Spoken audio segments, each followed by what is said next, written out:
ta'miriga pul va mehr ayalmagan uyimizni sizlar bilan bugun birgalikda ko'ramiz.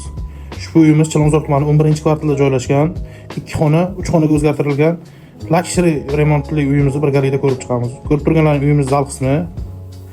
Bu yerda esa oshxona qismini bolalar xonasiga o'zgartirgan. Uyimizda hamma xonalari to'pli pol bilan ta'minlangan.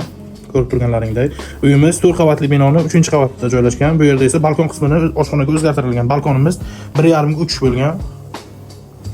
Uyimizning umumiy maydoni 48 metr kvadratdan iborat. Va albatta ko'rib turganlaringdek, bu yerda ham to'pli pol sistemasi bilan ta'minlangan. Bu yerda esa ota-onalar yotoqxonasi.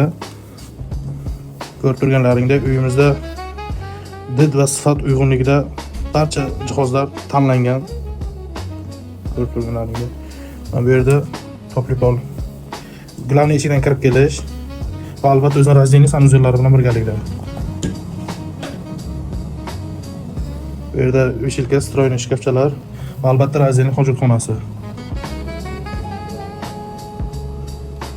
Yuqorida aytib o'tganimdek, ta'miri uchun pul va mehr ayalmagan ushbu luxury uslubdagi uyimizda Parinteraga keladigan bo'lsak, Chilonzor tumani 11-kvartalda joylashgan, mo'ljal Koxunur korzinkasi ro'parasida joylashgan ushbu uyimizda ko'rib turgan barcha mebel va jihozlaring bilan birgalikda egalari 78.500 AQSh dollar baholashmoqda. Agarda kimgadir qiziq bo'lsa, opsiyonidagi raqamlarga qo'ng'iroq qiling. Shoshilamiz.